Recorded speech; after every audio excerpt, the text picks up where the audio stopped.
നമസ്കാരം. പ്രകൃതിയെ ജീവനായി സ്നേഹിക്കുന്നവർക്ക് അതിൻ്റെ നാശം താങ്ങാനാവില്ല. എല്ലാവർക്കും നല്ലൊരു വെള്ളിയാഴ്ച നേരുന്നു. ഇന്ന് അമേരിക്കൻ പറമ്പിലെ തെങ്ങുകളുടെ കഥ കേൾക്കാം. നമ്മുടെ കൽപ്പവൃക്ഷത്തെ പറ്റി നിങ്ങൾ എത്ര കഥകൾ കേട്ടിട്ടുണ്ട്? നമ്മുടെ കൽപ്പവൃക്ഷം ഏതാണെന്നറിയാമല്ലോ അല്ലേ?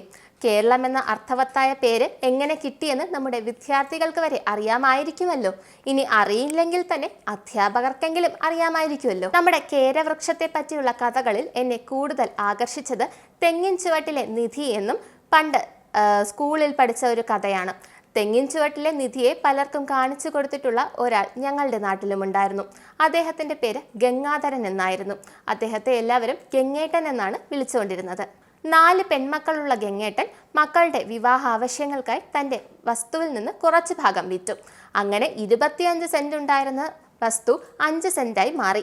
ഗംഗേട്ടൻ്റെ വസ്തു വാങ്ങിയ ആൾ ഒരു അമേരിക്കക്കാരനായിരുന്നു. അദ്ദേഹം ആ വസ്തു വാങ്ങിയ ഉടൻ തന്നെ അതിന് ചുറ്റുമതിൽ കെട്ടി ഗേറ്റ് സ്ഥാപിച്ചു.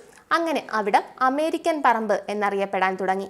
പറമ്പിലുണ്ടായിരുന്ന 10 തെങ്ങുകളിൽ 8 എണ്ണം അമേരിക്കൻ പറമ്പിലും 2 എണ്ണം ഗംഗേട്ടൻ്റെ വസ്തുവിലും നിന്നു.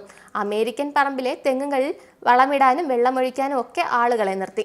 ഗംഗേട്ടൻ്റെ തെങ്ങുകൾക്ക് വേനലിൽ പോലും വെള്ളം കിട്ടുന്നില്ല. ഈ അവസ്ഥയിൽ 2 തെങ്ങുകളിൽ ഒരു തെങ്ങ് മറ്റേ തെങ്ങിനോട് പറഞ്ഞു, "ഈ ദരിദ്രവാസി നമ്മളെ കൂടി വിറ്റിരുന്നെങ്കിൽ എന്ത് നന്നായിരുന്നു." "ദേ, നീ നന്ദി കെട്ട വർത്താനം പറയരുത് കേട്ടോ," മറ്റേ തെങ്ങ് പറഞ്ഞു. അങ്ങനെ ഒരു ദിവസം അമേരിക്കൻ പറമ്പിൽ കുറച്ച് ആളുകൾ ആയുധങ്ങളായി വന്നു. അവിടെ ഒരു വലിയ വീട് പണിയാൻ ആയി 8 തെങ്ങുകളെ മുറിച്ചിട്ടു. ആ കാഴ്ച കണ്ട് അന്ന് കുറ്റം പറഞ്ഞ തെങ്ങിനോട് മറ്റേ തെങ്ങ് ചോദിച്ചു, "നിനക്ക് അവിടെ നിൽക്കണമായിരുന്നു." പെട്ടെന്നൊരു നിലവിളി ഗംഗേട്ടൻ്റെ വീട്ടിൽ നിന്നായിരുന്നു. അയാൾ ആത്മഹത്യ ചെയ്തു. പിന്നെ കുറച്ച് നാളുകൾ കഴിഞ്ഞ് മറ്റ് 2 തെങ്ങുകളും പട്ടുപോയി അത്രേ. എല്ലാവർക്കും നല്ലൊരു വെള്ളിയാഴ്ച നേരുന്നു. ശുഭദിനം.